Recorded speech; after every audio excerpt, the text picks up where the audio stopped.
철학을 통해서 내 문제가 해결되느냐라고 하면은 해결되지 않는다. 나는 다만 다른 사람들이 어떻게 해결하려고 했는지 그 과정을 보고 싶은 거고, 그걸 통해서 내 문제가 해결됐다라고 말하려는 순간 다시 새로운 문제들을 찾아나가는 과정을 반복하고 싶다. 그게 철학이 해주는 역할 아닌가. 근데 제가 철학을 공부하면서 느낀 가장 큰 위로가 그거였어요. 이상한 말도 안 되는, 이거 뭐 딱 봐도 혼날 법한 질문이거든요. 우리 엄마 아빠한테 물어보면 혼날 법한 질문 가지고 평생을 건 사람들이 철학책에 이론가들인 거예요. 이게 참 위로가 되더라고요. 이상한 거구나. 사실 되게 이상하다. 모든 사람들이 그때 좀 인식을 했던 게, 이 회복의 측면에 저에게 회복은 그거였어요. 누구나 다 이상하다. 그리고 그걸 집요하게 물고 늘어뜨리면 언젠간 자기만의 답이 나온다라는 걸 간접적으로 좀 경험을 한 계기가 철학 공부하면서 좀 이루어졌던 것 같아요.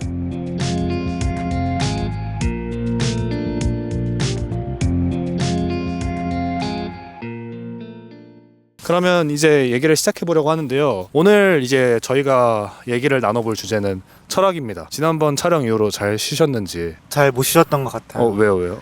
지금 제가 4학년인데 21학점을 듣고 있고 주말마다 알바를 하고 있어서 쉬는 날이 거의 없이 흘러가고 있습니다. 근데 이번 학기가 그게 끝이 아닐 것 같다는 네, 예감이 드네요. 동원님은 잘 지내고 계셨나요? 저도 이제 약간 정신이 하나도 없었는데 일도 바빴고 육아하며 가정생활에도 충실하려고 애쓰고 있는 중이어서 정신이 하나도 없었습니다. 고생 많으셨습니다. 저희가 말씀드렸듯 오늘 이야기를 나눠볼 주제는 철학이고, 저희가 함께 읽어본 책이 있는데요. 보시면 그래서 이렇게 저희가 공통적으로 같이 이 철학의 쓸모라는 책을 읽고 이제 이야기를 나눠보려고 하는데요. 혹시 개인적으로 두 분은 철학을 좋아하시나요? 네, 저는 일단 연계 전공이 정치경제 철학이라고 해서 철학과 전공 수업을 아직 많이는 듣지 않았지만 천천히 들어나가고 있고 좋아합니다. 재밌게 듣고 있어요. 저도 뭐 철학책을 제일 많이 봤던 것 같고 좋아했고, 그리고 어디 가서 백그라운드 얘기할 때 연극영화과를 나왔지만 철학을 베이스로 사고하고 있다 이렇게 소개할 때가 종종 있어요. 두 분은 철학이라는 그 학문에 언제 처음으로 좀 퐁당해 보신 것 같으세요? 저는 철학이라는 학문 자체에는 고등학생 때도 관심이 있었어요. 근데 그때는 그냥 철학이 어떤 삶이나 세계의 근본적인 물음에 대한 성찰을 하는 학문 정도로만 알고 있었고, 그 이해가 틀린 건 아니었는데, 철학이 정말 좀 학술적으로 재미있다라고 느낀 거는 한 21살 때 서양 철학의 이해라는 교양 수업을 들으면서였던 것 같아요. 그때 좀 풀리지 않는 진리를 탐구하기 위해서 이성적 사고와 논증이라는 방법에 의존해서 진리를 알아가려고 노력하는 그 철학자들의 모습이, 사실 철학을 하는 방법은 되게 차갑지만 그 기반에 있는 열정이 되게 뜨겁게 느껴져서 좀 낭만적이라는 생각도 했습니다. 저는 계기가 좀 있긴 있었는데, 저는 이제 어쨌든 연극영화과를 나왔으니까 3학년 때쯤에 제가 공연을 했던 게 있어요. 페르긴트라는 작품이었어요. 헨릭 입센의. 근데 그 작품 되게 어렵거든요. 거기에서 이제 주인공 페르긴트의 젊은 시절 역할을 제가 이제 연기했었어요. 근데 그 희곡의 전체적인 컨셉 자체가 나 자신이 되어라 라는 컨셉이거든요. 그래서 나 자신이 되기 위해서 막 여정들을 떠나는 내용이에요, 페르긴트가. 근데 이제 너무 어려워가지고 연기할 때도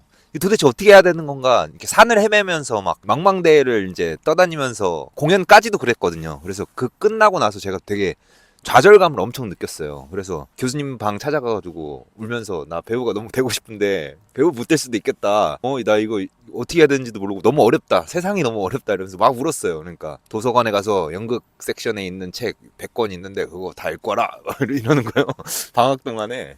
그래서 그걸 읽었는데, 그때 우연히 걸린 책들이 철학책이었어요. 지금 생각해보면 철학책들이 많이 있었는데, 특히 막 니체 이런 거에 제가 막 엄청 매료됐었고, 그때부터 이제 철학을 좀 좋아하게 된 계기가 됐었어요. 그때 철학이란 이런 것이구나, 재밌구나, 막 이렇게. 그러면은 또 궁금한 부분이 있는 게, 두 분은 현대 사회에서 이 철학이라는 학문이 쓸모가 있다고 생각하세요? 또 있다면 어떤 쓸모가 있다고 생각하세요? 저는 어쨌든 이게 학문으로는 막 철학을 깊게 다루진 않았으니까, 쓸모를 논할 때 저한테는 가장 얘기할 수 있는 건 제 인생에서 철학이 어떻게 작용했냐가 이제 쓸모인 것 같은데, 저는 철학이 되게 실용적인 거라고 생각하거든요. 제가 배웠을 때도 최진석 교수님은 그런 말 많이 하셨어요. 생과 사의 중간에 서서 내가 어떻게 살 것이냐, 살아남기 위한 생각의 틀을 넓혀 나가는 게, 그게 철학이라고 이제 막 말씀 많이 하셨거든요. 그게 근간으로 사고를 넓혀 가보자면, 저는 그냥 생각하는 힘 자체가 철학인 것 같거든요. 제가 배웠던 어떤 철학자들이 무슨 어떤 이론을 전개했고, 이거를 따라가다 보면 결국은 그 사유를 조그만 문제에서 시작해가지고 이렇게 넓혀가는 것들을 배우는 것 같은데, 그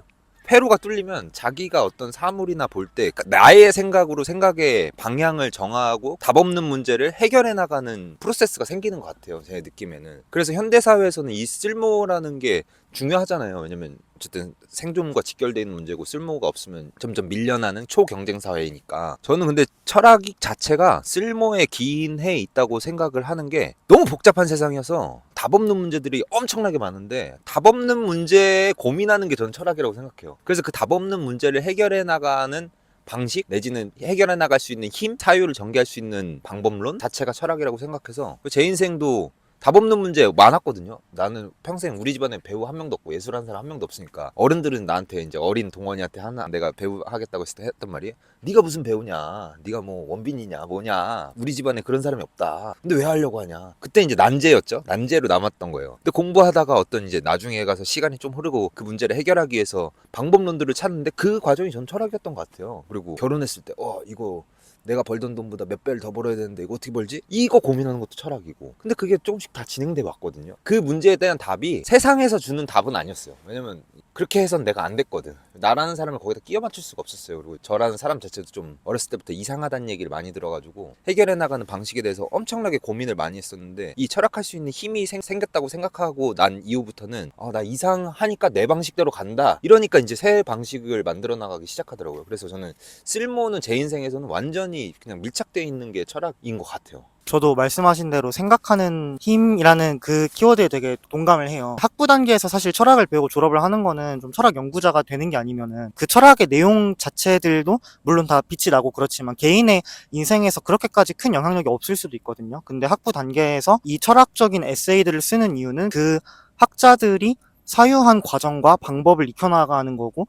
그걸 이제 도구로 삼아서 이제 너에게 필요한 인생에서의 사유나 아니면 실제로 좀 실용적인 문제 해결의 어떤 프로세스를 만들 때 그걸 활용할 수 있다. 이런 식으로 저는 가이드를 받았던 기억이 있거든요. 그런 점에서도 쓸모가 있다고 생각하고, 사실 철학이라는 이 학문의 범주가 너무 넓어서 이걸 다 아우르는 답을 하기는 어렵지만, 제가 이 철학의 쓸모라는 책에서 좀 좋아했던 구절 중에 하나가 철학이 문제를 진단하고 처방하는 기능을 한다. 근데 그 문제가 진단되지 않으면 그 문제가 있다는 사실조차 우리는 모르고 살아간다. 그동안 이제 병이 좀 곪을 것이다. 약간 이런 내용에 되게 공감을 했거든요. 이게 철학이라는 게 그 병이 이제 좀 나 자신에 국한된 이야기일 수도 있지만 우리 사회 전체에 대한 이야기일 수도 있고, 그런 점에서 우리가 생각하지 않고 회피하려 하지만 결국 그럴 수 없는 문제들을 철학이 짚어준다고 생각하고, 조금 더 구체적으로 들어가면 이제 어떤 철학 분야들은 되게 우리 사회에 있는 어떤 분야의 기반을 정당화를 하거나 좀 의심함으로써 좀 더 튼튼한 기반을 마련하는 데 도움을 준다고 생각해요. 철학에 대해서 이제 깊이 들어가 보시지 않은 분들은 좀 놀랄만한 것이, 철학에는 과학 철학이나 수학 철학이라는 분야도 있거든요. 과학과 수학의 기반을 검토하는 철학들이고, 정치 철학이나 사회 철학 같은 분야들은 우리가 이제 정치적으로 아니면 어떤 사회를 구성해 나가야 하는가, 어떻게 정치를 해야 하는가라는 분야에 대해서 가장 근본적인 차원에서 문답을 전개하는데, 그런 과정이 기반에 깔려있지 않으면 그 위에 있는 논의들을 서로 주고받을 때에 결국 궁극적인 근거들을 제시할 수가 없게 돼요. 그러면 그 힘이 사실 약해질 수밖에 없거든요. 인간은 아무리 실리가 중요하다고 하지만 어떤 명분에 기반해서 살아가기 때문에 그런 명분들을 제공하는 기능을 철학이 하고 있지 않나 싶습니다. 또 드는 생각이 있으신가요? 쓸모는 쥐는 사람에 따라 바뀌는 것 같아요. 철학도 도구잖아요. 도구라고 생각하거든요. 근데 이런 건 있는 것 같아요. 철학과를 가면 철학사를 배우잖아요. 그거 자체로는 쓸모가 없을 수 있을 것 같아요. 그래서 이제 우리가 흔히 듣는 말로는 인문학하면 굶어 죽는다 하는 얘기가 그거 자체로 쓸 수가 없으니까. 누구를 가르치는 일 그걸 말고는 할 수 있는 게 없잖아요. 근데 그걸 도구화해서 누가 쓰느냐에 따라서 쓸모는 결정된다고 생각해요. 결국은 그 쓸모에 대한 답은 쓰는 주체에 있는 거지 이 철학 자체에는 있는 건 아닌 것 같거든요. 여기 이제 철학의 쓸모라는 책에서는 회복을 중점으로 두고 얘기하는 것들이 저한테 좀 인상적이었거든요. 그러니까 인식도 못했어요. 이 책을 읽기 전까지는 제가 철학으로 회복됐다는 사실 자체를 인식을 못했는데 고개가 끄덕여지더라고요. 그러니까 예를 들면 이런 거예요. 저는 이상한 사람이라는 얘기를 많이 들었다고 했잖아요. 저 아기 때부터 그냥 어렸을 때부터 호기심도 많았고 곤란한 질문을 많이 했어요. 어른들이 싫어하는 질문. 맨날 혼났어요. 내가 뭐 물어보면은 뭐 애기 어떻게 태어나 이런 것도 물어보면 혼나고, 저는 그렇게 자랐거든요. 그래서 항상 난제가 엄청 머릿속에 엄청 많았고 이 질문을 안 하는 게 엄청 습관화가 됐었는데 교양 과목 중에 철학 산책이라는 수업이 있었어요. 근데 칸트 내용을 공부하다가 막 엉엉 울면서 교수님한테 난 잘 울었어요 그때도. 칸트는 울만해요. 이게 사람이 그렇게 치잖아요. 그리고 막 본유관념 뭐 그런 얘기 하면서 이제 하는데 제가 가서 무슨 얘기를 했냐면 선생님 저는 평생 저를 이상하다고 사람들이 생각했고 근데 연기를 하니까 더 이상해져서 사람들이 자꾸 내가 같이 못 어울린다. 가족들도 더 이상 못 어울리겠고 친구들도 자꾸 나보러 이상한 사람이라고 한다. 나 진짜 이상해진 것 같다. 내가 생각해도. 나 그래서 너무 무섭다. 막 근데 선생님이 수업하는 거 보니까 교수님 이상한 사람이다. 교수님 나 이렇게 생긴 거 어떻게 생각하냐. 이제 그런 답을 달라고 했던 것 같아요. 그러니까 그 교수님이 이랬어요. 당신 연극한 사람 아니에요? 연극한 사람 내 주변에도 있는데 이상한 사람들이 연극하는 거예요. 이상한 사람이니 연극하는 거고 연극하는 사람이 이상하면 그건 축복 아닌가요? 뭐 이런 얘기를 했어요. 그때 엄청 위로를 받은 첫 모먼트였거든요. 근데 제가 철학을 공부하면서 느낀 가장 큰 위로가 그거였어요. 이상한 말도 안 되는 이거 딱 봐도 혼날 법한 질문이거든요. 우리 엄마 아빠한테 물어보면 혼날 법한 질문 가지고 평생을 건 사람들이 철학책에 이론가들인 거예요. 아 이게 참 위로가 되더라고요. 이상한 거구나. 사실 되게 이상하다. 모든 사람들이 그때 좀 인식을 했던 게 이 회복의 측면에 저에게 회복은 그거였어요. 누구나 다 이상하다. 그리고 그걸 집요하게 물고 늘어뜨리면 언젠간 자기만의 답이 나온다라는 걸 간접적으로 좀 경험을 한 계기가 철학 공부하면서 좀 이루어졌던 것 같아요. 그래서 회복이라는 측면에서 철학은 그런 식으로 제 인생에 작동을 했다 정도 얘기해 볼 수 있을 것 같아요. 그러면은 두 분이 철학을 통해서 본인이 겪고 있는 문제를 좀 풀어나갔던 그 경험이 있으신지 궁금한 것 같아요. 철학을 통해서 저의 문제를 풀어나가셨냐고 물어본다면 단 한 개도 풀리지 않았고요. 오히려 문제가 더 많아졌어요. 그러니까 저는 철학이 문제에 대한 답을 찾기 위한 학문이지만 그 답을 내가 마침내 찾았다라고 선언할 수 있는 학문은 아니라고 생각해요. 그래서 사실 저는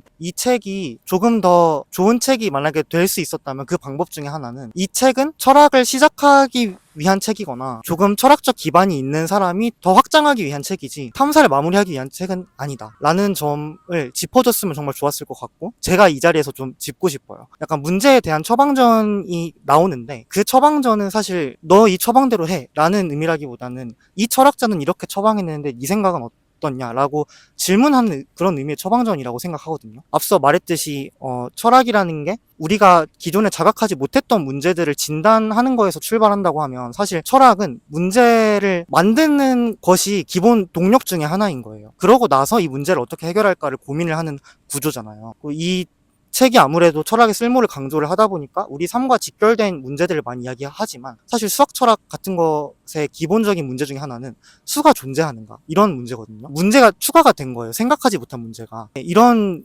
기능도 저는 철학의 중요한 기능이라고 생각하고 그래서 철학을 통해서 내 문제가 해결되느냐라고 하면은 해결되지 않는다. 나는 다만 다른 사람들이 어떻게 해결하려고 했는지 그 과정을 보고 싶은 거고 그걸 통해서 내 문제가 해결됐다라고 말하려는 순간 다시 새로운 문제들을 찾아나가는 과정을 반복하고 싶다. 그게 철학이 해주는 역할 아닌가. 그리고 이 책이 거기서 줄 수 있는 도움은 이런 문제들이 있다. 그리고 지금까지는 이런 처방들이 왔다. 라고 말해주는 거 아닌가.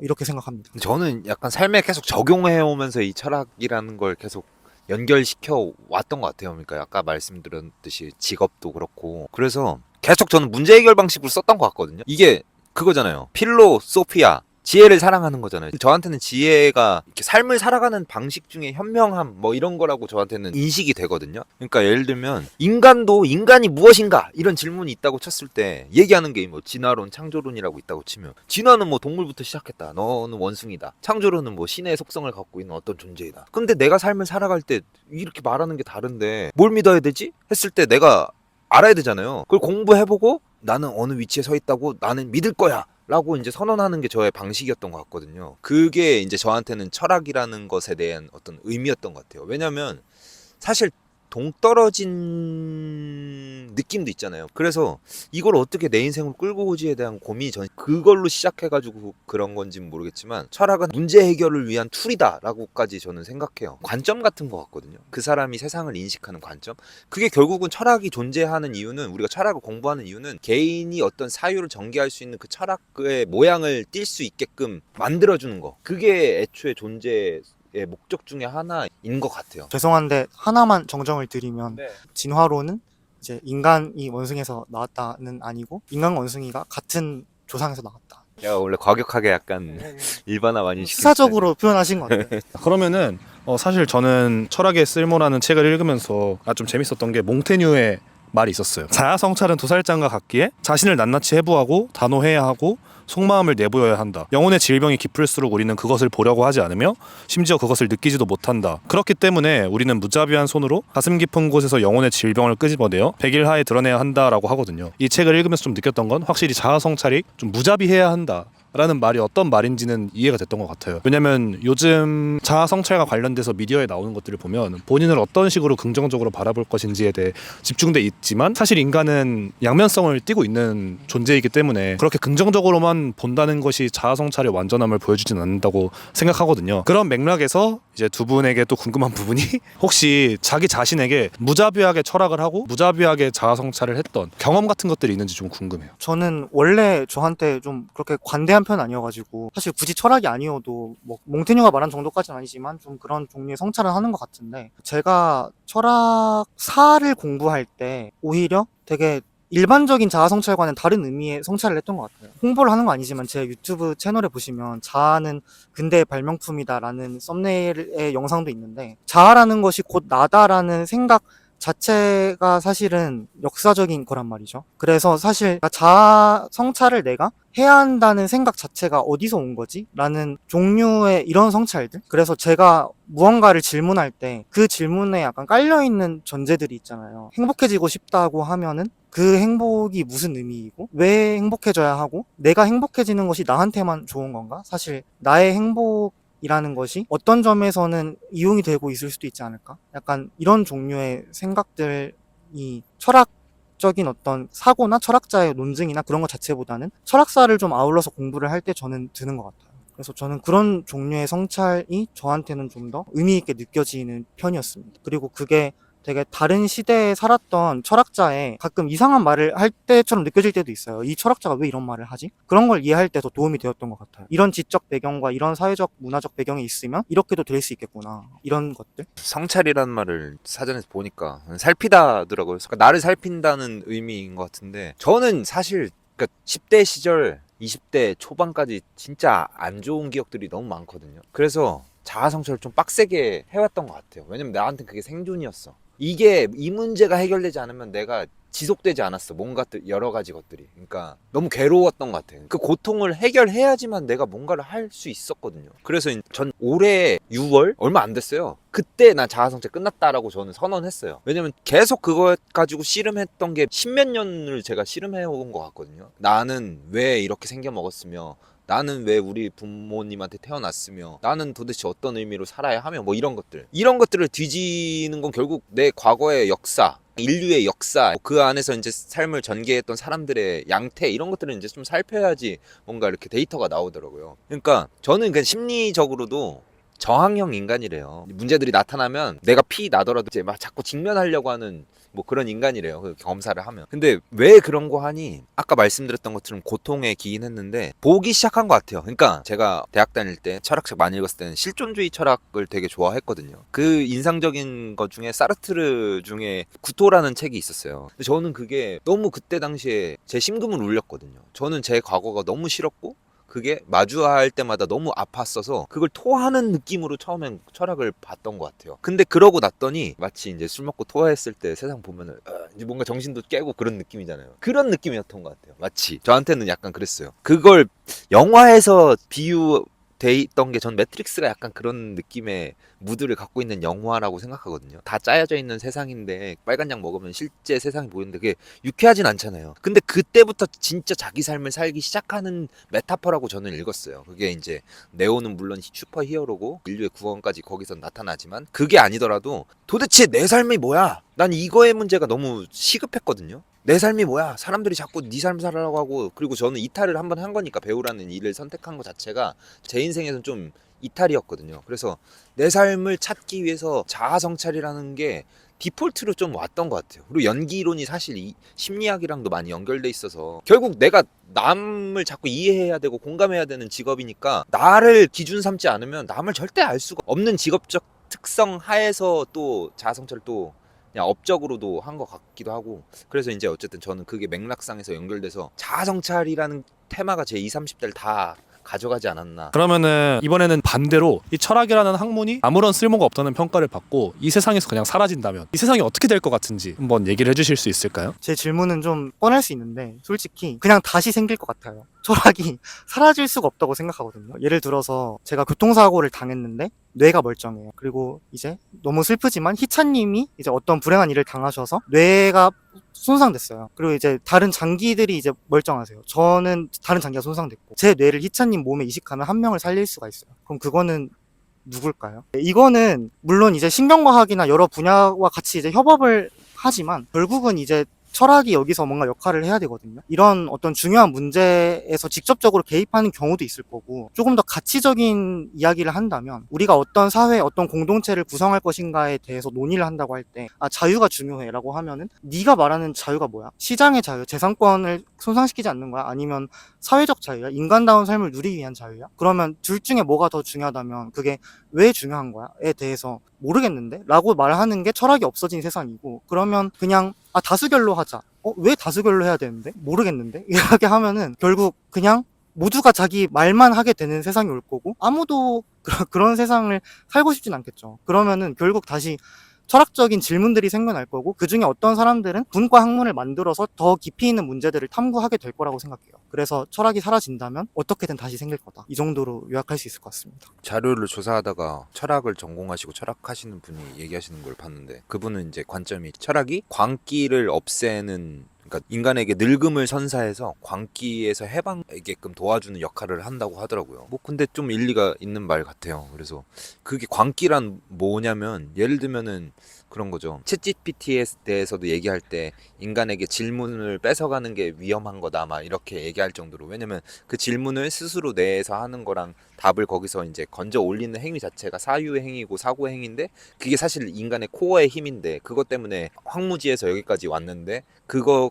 자체를 위탁해버릴 경우를 우려하는 입장들도 있잖아요. 그것 같은 현상들이 펼쳐지지 않을까. 근데 이건 사실 퇴화할 수 있는 부분이라고 저는 생각이 들긴 해요. 왜냐면 인간에게 저는 가장 위험한 것 중에 하나가 편의 같은 거라고 생각하거든요. 그게 왜냐면 습관화 되기 때문에 우린 습관 밖으로 절대 나갈 수 없잖아요. 그러니까 내가 인식하고 물론 그 습관들을 변형해 나갈 수는 있지만 그게 당연하다고 내재화돼 있는데 철학하는 힘, 이런 질문하는 힘 자체가 퇴화돼 버렸다. 마치 이거는 우리가 육체적으로 더 이상 많이 쓰지 않아도 되니까 육체가 점점 약화되는 것 같이 더 이상 질문하지 않아도 되고 생각하지 않아도 되면 이거는 기능적으로 점점 떨어져 갈 거거든요. 그러면 이제 좀 디스토피아가 되지 않을까 저는 그 생각해요. 저는 이게 코어라고 생각해요. 인간이 여기까지 온 인간의 힘 중에 코어. 그래서 이제 요즘 다시 얘기가 많이 나오잖아요. 인문학의 중요성에 대해서. 그렇게 돈 못 벌고 이제 가난해진다고 하고 그렇게 구박하고 비난하고 내쫓아내더니